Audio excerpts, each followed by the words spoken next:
Maimonides, the Rambam. Moses Maimonides, this is in parentheses, Moses Ben Maimon, known in rabbinical literature as Rambam, from the acronym Rabbi Moses Ben Maimon, from 1135 to 1204. A rabbinic authority, codifier, philosopher, and royal physician. The most illustrious figure in Judaism in the post-talmudic era, regarded by many of the greatest Jewish philosopher of the Middle Ages, and one of the greatest of all time.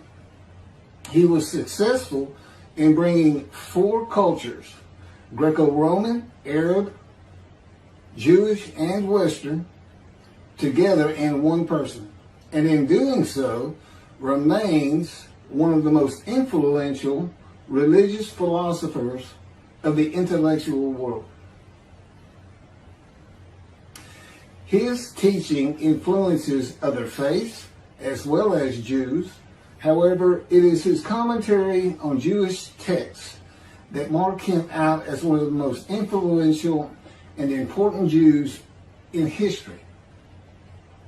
He wrote 3 major essays on Jewish law, the most famous being The Guide for the Perplexed, and each of them is still regarded as hugely important in Jewish philosophy.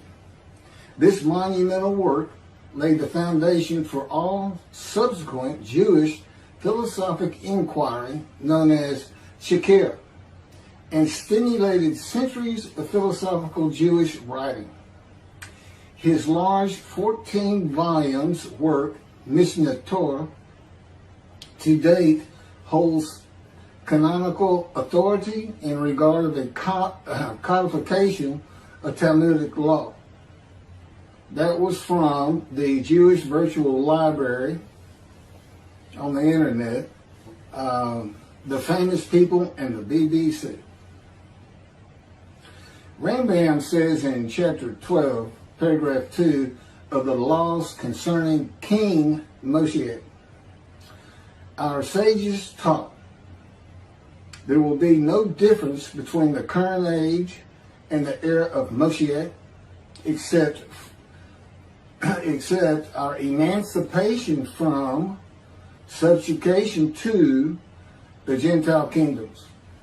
The simple meaning of the words of the prophets appears to imply that the war of Gog and Magog will take place at the beginning of the Messianic age. Before the war of Gog and Magog, a prophet will arise to rectify Israel's conduct and prepare their hearts for the redemption, as it is written. Before I go any further, there will be no war of Gog and Magog. Period. I am Moshiach. This is the the era of Moshiach. And in addition, I'm not here to rectify Israel's conduct. And I would like to think I'm preparing their hearts for the redemption, because it is here.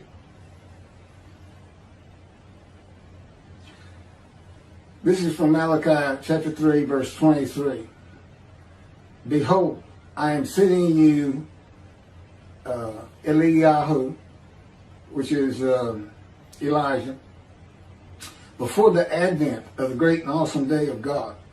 He will not come in order to declare the pure impure, nor to declare the impure pure.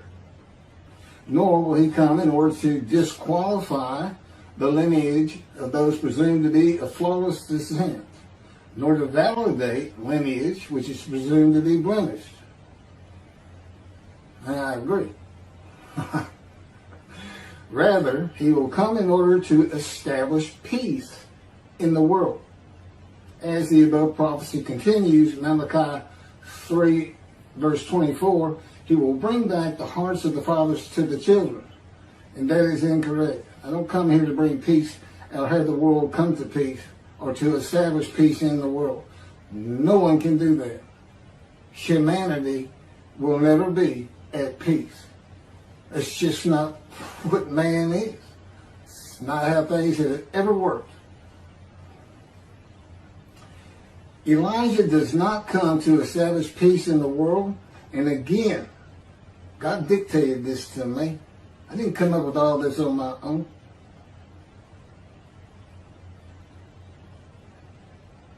From the book Isaiah 53, In the Day of the Lord. Elijah does not come to establish peace in the world, but to make the many righteous by his knowledge in reconciling the sons to the Father and the fathers to the sons of the family members, one to another, of the Jewish people, by having them be mindful of the teachings God gave Moses at Horeb and to the practice of Judaism. Okay, be mindful. That's an amendment to the first, the covenant between God and the Israelites given by Moses. It's just an amendment because they had to have strict compliance with 100% of the Israelites agreeing to it, that they would all abide by it. Today he's saying be mindful, and he's also saying it doesn't have to be 100% of the people, those who heed and revere and esteem his name.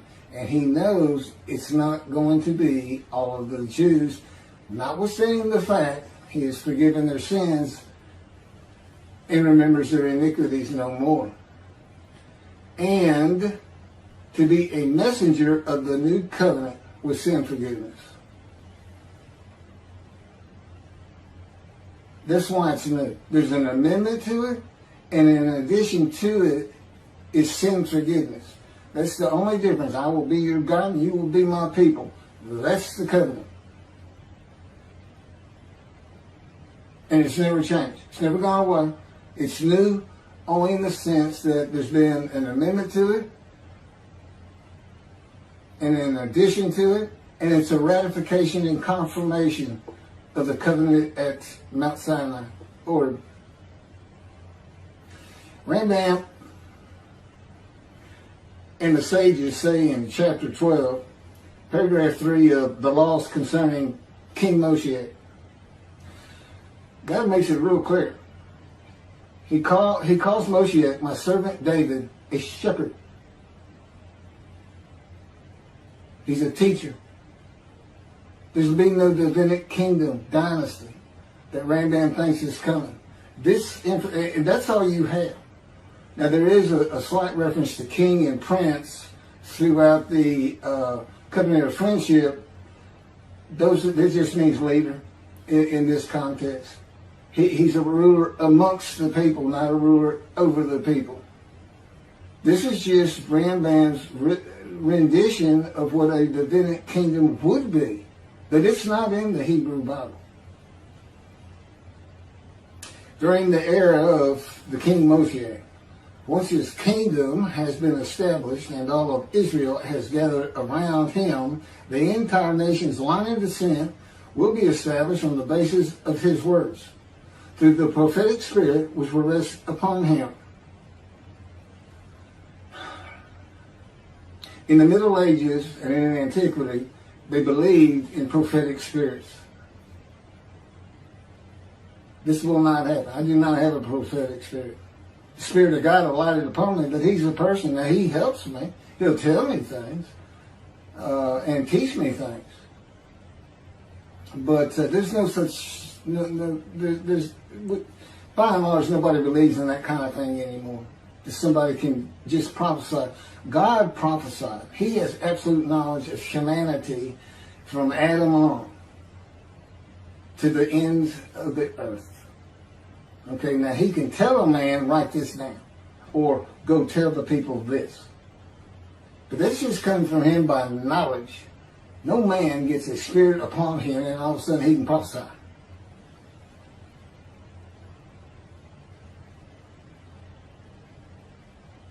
So no, the end time nation's line of descent is not going to be established by anybody, including not myself, and I am Moshiach, or God himself. So that's just not going to happen. As it is written,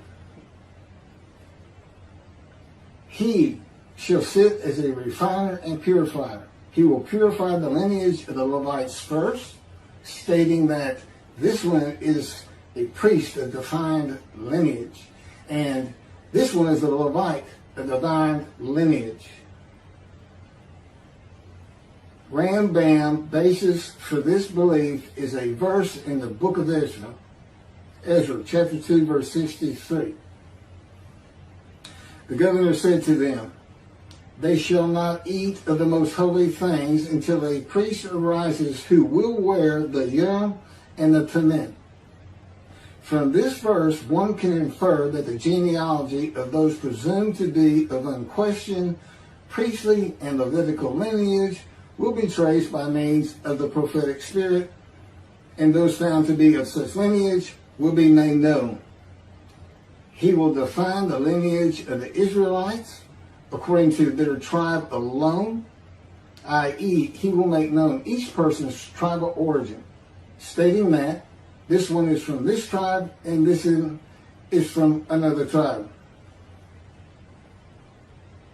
It's not going to happen. And he's talking about Moshiach being the purifier. He got that wrong too. He shall sit as a refiner and purifier from the first paragraph of chapter 12. Paragraph 3 is not Moshiach. God purifies and refines. And he comes with Elijah and the angel of the covenant that you desire. Rambam says the prophetic spirit will rest upon the anointed one. The prophecy of the Hebrew Bible, the prophecies of God. I just gave you my summarization of before I read this, of what I'm about to reread. The difference is, this sounds better, and this is what God dictated.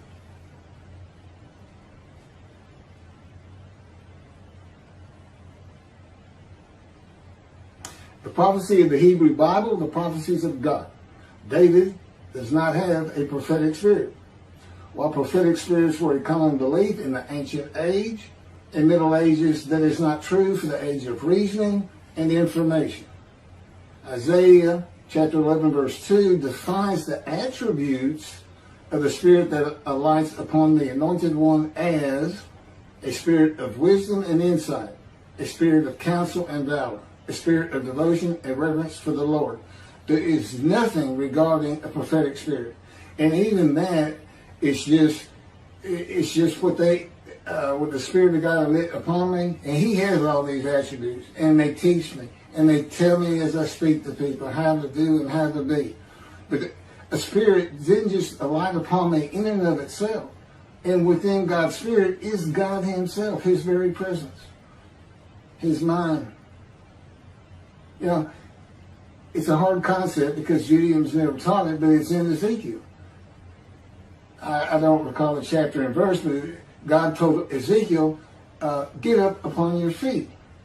Ezekiel says, at that very moment, a spirit entered into me, and I could hear God's words.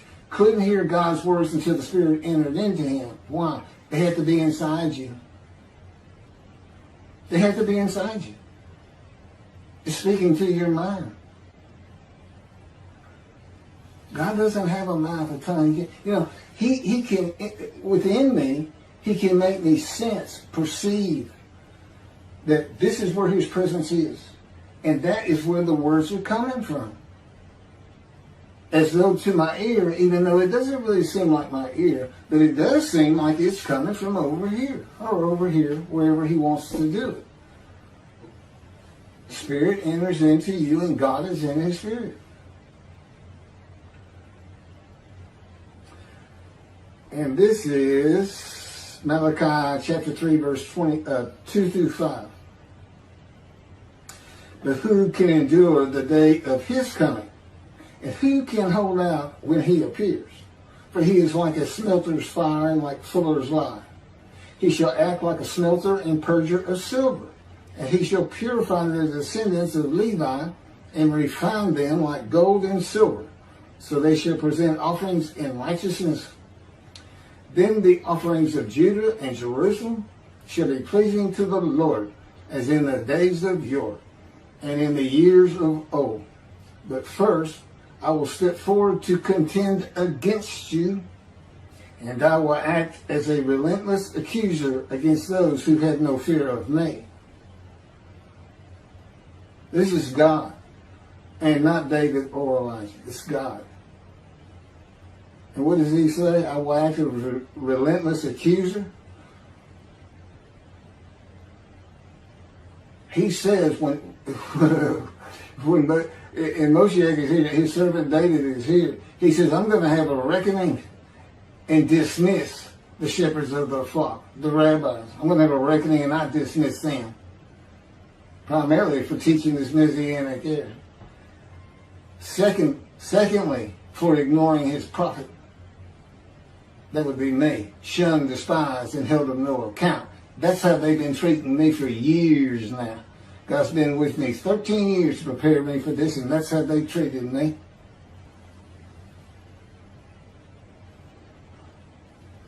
In Hebrew writing, it is common to express the same idea twice. Okay, God's telling me to move on. I don't need to hear that. It just had to do with smelting and this and that. In Malachi 1 and 2, the priesthood has been defiled. They offered polluted offerings. They have turned from God, refused to listen to him, and they profane God's covenant. They disregard God's ways. This is in quotes from Ezekiel chapter. Well, it's in quotes anyway. Those who have no fear of me would be the priestly tribe of the Levites, and not pertaining to genealogy or tribal lineage, but to Ezekiel 34. Thus said the Lord God, I'm going to deal with the shepherds. I will demand a reckoning of them for my flock, and I will dismiss them from tending my flock. It's Ezekiel chapter 34, verse 10. Then I will appoint a single shepherd over them to tend them, my servant David. Again, that's Moshiach. He shall tend them. He shall be a shepherd to them. Not a king. I, the Lord, will be their God. My servant David shall be a ruler among them. I, the Lord, have spoken, and I will grant them a covenant of friendship. Malachi chapter 3, verse 3 says that he shall purify the descendants of Levi and refine them like gold or silver, so that they shall present offerings in righteousness. This would be those rabbis who accept the words of the prophets of God as interpreted in this day of reasoning and information, and not as interpreted in the ancient age and middle age. If you want to be purified, if you want to get out from under the dismissal, you're going to have to learn everything God dictated to me in Isaiah 53 in the day of the Lord, and the second book, the life of God's righteous servant of Isaiah 53, which is my life.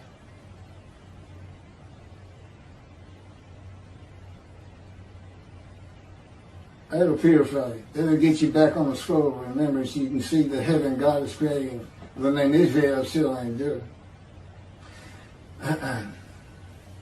The era of redemption, restoration, and exaltation versus the day of the Lord, as found in the book.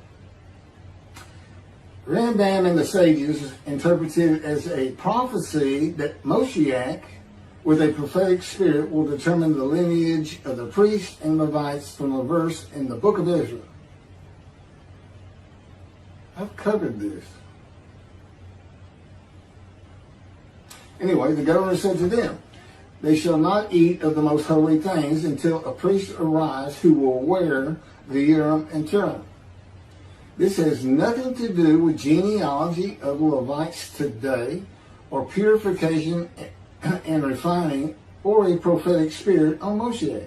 This is not a prophecy of a high priest arising. And it is not Moshiach, but an answer to those that could not prove they were Levites when the verse is put into its proper context. This is Ezra chapter 2, verses 61 through 63. Of the sons of the priests, the sons of Habiah, the sons of Hakuz, the sons of Barzillai, who had married a daughter of Barzillai and had taken his name. These searched for their genealogical records, but they could not be found. So they were disqualified for the priesthood. The Teshachta ordered them not to eat of the most holy things until a priest with Urim and Thummim should appear. It was just a specific instance. In the Hebrew Bible, the Urim and Thummim are elements of the breastplate worn by the high priest attached to the ephod.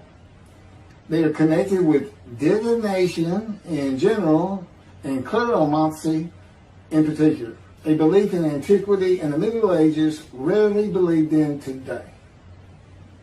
Two objects used by the high priest to answer a question or reveal the will of God.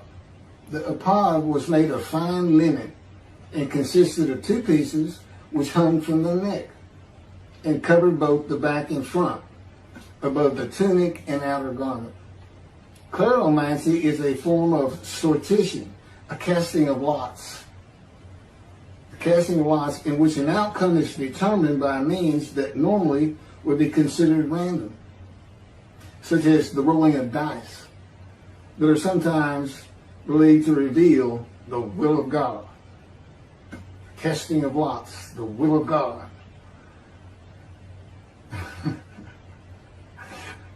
This is not believed in today. Ezra is not a book of the prophets. Teshachta was not a prophet and did not speak the words of God. Few people believe in divination and cleromancy today, matters and things of the Hebrew Bible written for an era gone by. In summation, as great as this man was, and we're talking about the year 1200 or so when he died, born in the 1100s, he was an incredible man. There's no doubt about it. But he didn't have the science, the medicine, the knowledge, the information, the ability to get information that we have today. It's a different time. We just don't believe in some of these things they believed in. You can't just say or say, just say. Now, Rambam also, I can't believe it's not in here. He said Moshiach is going to perfect the world, and the entire world was going to speak Hebrew. Okay? And he gets that from Zephaniah chapter 9, verse 10. God says, and I think most people have heard this phrase, there shall be a people of a pure speech. He takes that to be the people of the world. Well, the only problem is that, read verse 9. In verse 9, God talks about his anger against the world and how he was actually terminated with fire. He's not talking about them. He's just talking about his people. The peoples are the Jewish people. And guess what? Today they are a people of pure speech in Israel. See, the only time an ancient language has been revived in the modern times, and that's Hebrew. That's their official language, along with Arabic in Israel. So it was a true prophecy of God. They should be a people of pure speech, but he's only talking about the Jewish people. When he says the peoples, he's talking about his people. If he's talking about the people of the world, you know what he's going to say? The people of the world. His people, the Jews. Okay, well that's all I have on Rambam. Again, I'm surprised I don't have that. Thank you very much for listening.